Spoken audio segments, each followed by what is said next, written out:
Trump அவர்கள் மேற்கொண்ட அந்த ராஜதந்திர நடவடிக்கைகள் கிடைத்த வெற்றி அப்படின்னு வேற மோடி நடுவில் பூந்து போடுறாரு. மை ஃப்ரெண்ட், அவருடைய ஃப்ரெண்ட் இந்தியாவுக்கு 100% டாரிஃப் விதிக்கிறாரு. அந்த ட்ரம்ப் வந்துட்டு மோடியினுடைய நண்பர். ஆனா அந்த நாட்டுக்கும் பகைமை. அங்கே போர் நிறுத்தம் கொண்டு வரக்கூடிய முயற்சி வென்றதற்கு காரணம் இஸ்ரேலிய பிரதமர் பெஞ்சமின் நேதன்யாகு தான், அவருடைய பலமான தலைமை தான் அப்படின்னு மோடி பாராட்டியிருக்கிறார். 2 ஆண்டு காலம் குண்டுகள் மீது குண்டுகளை வீசி அந்த 356 சதுர கிலோமீட்டர்ல இருக்கக்கூடிய காசா ஸ்ட்ரிப்ல முழுசா பில்டிங் கிடையாது, ஹாஸ்பிட்டல் கிடையாது, ஸ்கூல் கிடையாது, நிவாரண முகாம் கிடையாது, ரோடு கிடையாது, ஒண்ணுமே கிடையாதுன்னு சொல்லிட்டு எல்லாத்தையும் அழிச்சு போட்ட இஸ்ரேலுடைய பிரதமரை இவர் சொல்றாரு வலிமையான தலைமை. இந்த 2 ஆண்டுகளில் இஸ்ரேலுக்கு எதிராக எந்த கண்டனத்தையும் தெரிவிக்கவில்லை இந்திய ஒன்றிய அரசு, மோடி அரசு என்பதை கவனத்தில் கொள்ள வேண்டும். 2 ஸ்டேட் சொல்யூஷன் என்று ட்ரம்ப் ஏதாவது சொல்லியிருக்காரா? இதுல ஒரு பார்ட்டியா இருக்கக்கூடிய இஸ்ரேல் பிரதமர் பெஞ்சமின் நேதன்யாகு அப்படி ஒரு சொல்யூஷன் நோக்கி நகரும்னு எப்பயாவது சொல்லியிருக்காரா?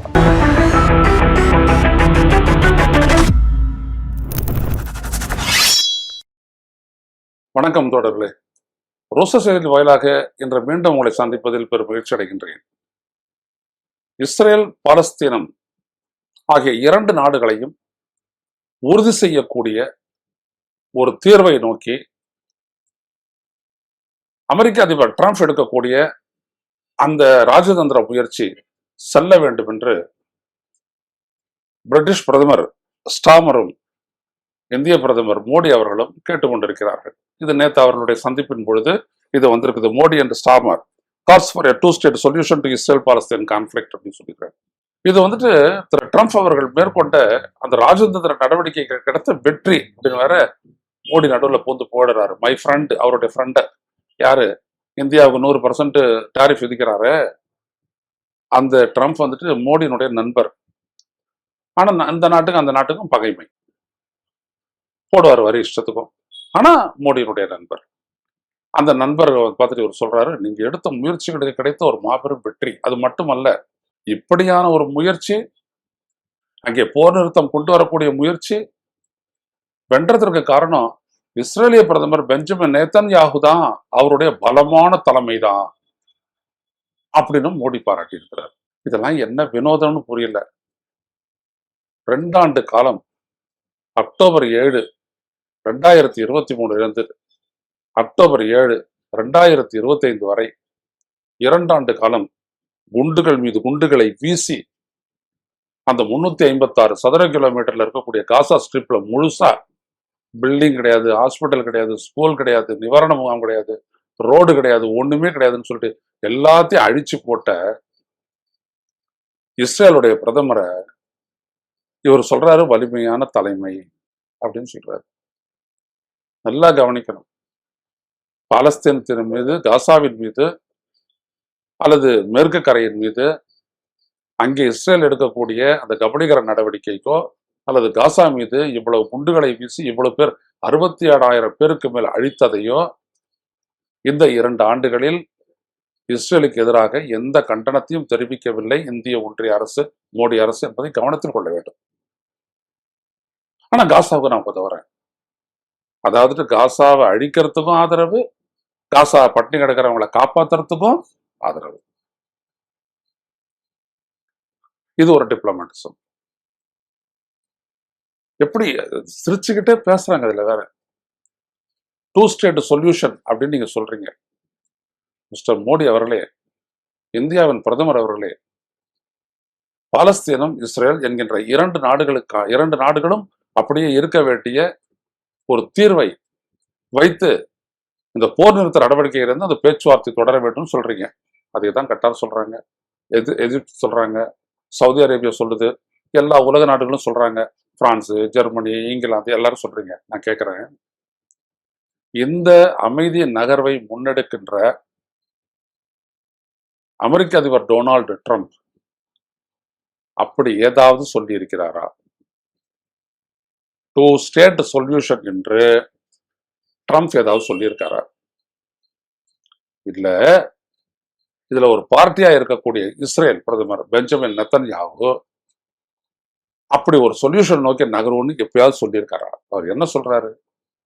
பாலஸ்தீனம் என்பது ஒன்று இல்லை, பாலஸ்தீனர்கள் என்று எவரும் கிடையாது. பெஞ்சமின் நெத்தன்யாகு ஒரு வாரத்துக்கு முன்னாடி சொன்னதான் சொல்றேன். நீங்க என்ன சொல்லியிருக்கணும் மோடி அவர்கள் அன்றைக்கு? நீங்கள் சொல்லுவது தவறு, வரலாற்று பிழை. நீங்கள் எங்கே இஸ்ரேலை தீர்மானித்தீர்களோ அந்த இடம் பாலஸ்தீனமே. எங்களுடைய தலைவர் தேசப்பிதா மகாத்மா காந்தி சொல்லியிருக்கின்றார், பிரிட்டிஷ்காரனுடைய பீரங்கி முனையில் பாலஸ்தீனத்தினுடைய மண்ணில் இஸ்ரேல் நிறுவப்பட்டது நியாயமற்ற செயல் என்று சொல்லி இருக்கிறார். சொல்லணுமா இல்லையா? சொல்லல. ஆனா உங்களுடைய விருப்பத்தை சொல்றீங்க. யார்கிட்ட சொல்றீங்க? எந்த 2 பேர் அதுக்கு எதிராக இருக்கிறாங்களோ, ட்ரம்ப்புக்கு நெத்தன்யாவுக்கு, நீங்க உங்களுடைய விருப்பத்தை சொல்றீங்க. அதாவது இது வந்துட்டு ஒரு ஜஸ்ட் வாயு உபச்சாரம் சொல்லுவாங்க இல்லையா, ஒரு கண் துடைப்பு பேச்சு. அதுதான் நம்ம சொல்லக்கூடிய விஷயம். என்ன, I spoke to my friend President Trump and congratulated him on the success of the historic Gaza peace plan. Also reviewed the good progress achieved in trade negotiations. Agreed to stay in close touch over the coming weeks. அப்படின்னு சொல்லிட்டு அவருடைய X தளத்தில் வந்து அதை போட்டிருக்காரு.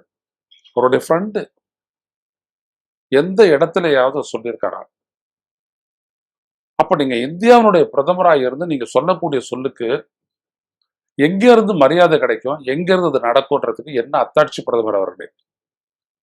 இங்கிலாந்து பிரதமரை விட்டுருங்க, அப்புறம் நீங்க என்ன சொல்றீங்க? இது வந்துட்டு ரொம்ப அவசியமானது. Just and lasting piece. இங்க மட்டும் இல்ல, எல்லா இடத்துலயுமே.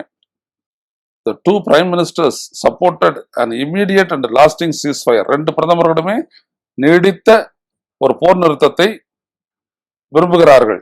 The release of hostages and the delivery of humanitarian rights and their shared commitment to a lasting and just peace as a step towards a 2-state solution with a safe and secure Israel alongside a viable Palestinian state. ஒரு பாதுகாப்பான Israel ஒரு பக்கமும், இன்னொரு முறை நிரந்தரமாக இருக்கக்கூடிய அளவிற்கான viable ஒரு பாலஸ்தீன மாநிலம், பாலஸ்தீன நாடும் இருக்க வேண்டும். இப்படி சொல்லும் பொழுது இதற்கான ஆதரவு எங்கே இருக்குதுன்னு சொல்லணும்ல.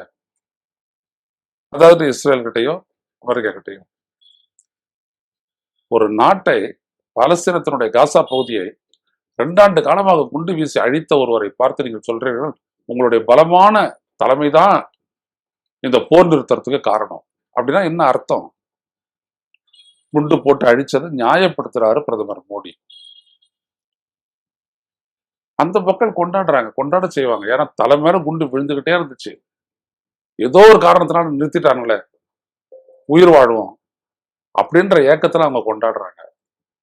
இஸ்ரேல்ல ஏன் கொண்டாடுறாங்க? இந்த மாதிரி அநியாயம் பண்ணிட்டு இருக்க நம்ம நாடு, அதுக்கு ஒரு முடிவு வராதா? முடிவு வந்துருச்சு, அதனால அவங்க கொண்டாடுறாங்க. whether it is going to achieve a just peace, justனா நியாயமான அமைதியையோ அல்லது நிரந்தர தீர்வையோ ஏற்படுத்துமா அப்படின்னு தெரியாது அவங்களுக்கு. ஆனா ஒரு நாடாக, பாலஸ்தீனத்தை அங்கீகரித்த ஒரு நாடாக இருக்கக்கூடிய இந்தியா என்ன சொல்லி இருக்க வேண்டும் என்பது ரொம்ப முக்கியம். இப்படியெல்லாம் இந்தியாவுடைய ராஜதந்திரம் போச்சுட்டோம்னா எதிர்காலத்துல வந்துட்டு இந்தியாவை மதிக்கக்கூடிய ஒரு நாடுன்னு ஒண்ணுமே இருக்காது. இப்பவே இல்லை. அதான பாகிஸ்தானுக்கு எதிராக, அதனுடைய பயங்கரவாதத்திற்கு எதிராக நம்ம தாக்குதல் நடத்திய போது எந்த நாடு ஆதரிக்க முன் வரலையே நம்மள. ஆனா பாஜக காரங்க என்ன சொன்னாங்க? உலகம் முழுவதும் என்ன குரு அவரு, லோக குருவா, அந்த மாதிரி அவர் சொன்னாங்க. குரு, உலகத்துக்கே குரு. ஆனா அந்த குருவை, இந்த குருவை மதிச்சு அவருடைய நடவடிக்கையை வந்துட்டு பாராட்டக்கூடிய ஒரு ஸ்டேட் நல்ல உலகத்துல. எத்தனை காலம்தான் ஏமாற்றுவீர்கள்? இப்படி எல்லாம் சொல்லி அதை பார்க்கக்கூடிய பாலஸ்தீனர்கள் வந்துட்டு அழமாட்டாங்க, அவங்கள்ட்ட கண்ணீர் சிந்த மாட்டாங்க. இந்திரா காந்தி இருந்த, விபி சிங் இருந்த ஒரு பலம் வாய்ந்த ஒரு தலைமை நம்மை ஆதரித்ததே, அப்படி ஒரு தலைமை இந்த நாட்டுக்கு இல்லையே இந்தியாவிற்கு அப்படின்னு அவங்க யோசிக்க மாட்டாங்க. அப்படியே ஒரு தரப்பு, என்னுடைய ஃப்ரெண்டு ட்ரம்ப் எடுக்கிற முடிவு சரி, எனவே இன்னொரு ஃப்ரெண்டு நெத்தன்யாகு அப்படியே போறாரு. இது என்ன விதமான டிப்ளமசி? இது ஒரு அடிமைத்தனம் இல்லையா? பிரதமர் மோடி அவர்களே, இந்த நாடு வந்துட்டு ஆராய்ந்து சீர்தூக்கி பார்த்து பல சீரிய முடிவுகளை எடுத்திருக்கிறது சர்வதேச அரங்கில். அதனால மதிப்பை பெற்றது. ஆனால் நீங்க வந்ததுக்கு அப்புறம் நீங்க பாத்தீங்கன்னா ஒரு சார்பு நிலையில தான் உங்களுடைய அரசே போய்கிட்டு இருக்குது அயலுறவு கொள்கையில. இது இந்த நாட்டுக்கு மிகப்பெரிய ஆபத்தா முடியும். அன்றைக்கு நீங்க இருக்கிறீங்களோ இல்லையோ, ஆனா this country has to suffer for it. இந்த நாடு அதற்காக பெரிய அளவிற்கு ஒரு விலை கொடுக்க வேண்டியது வரும்.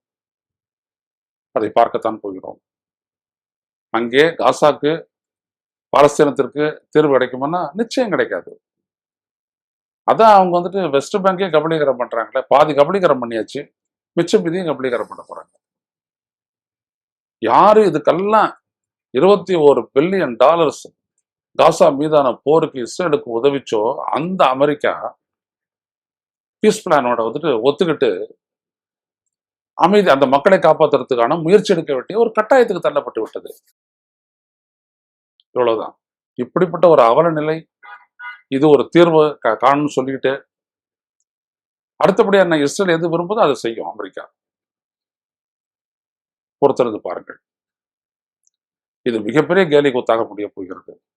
மீண்டும் சந்திப்போம் தொடர்களே. நன்றி, வணக்கம்.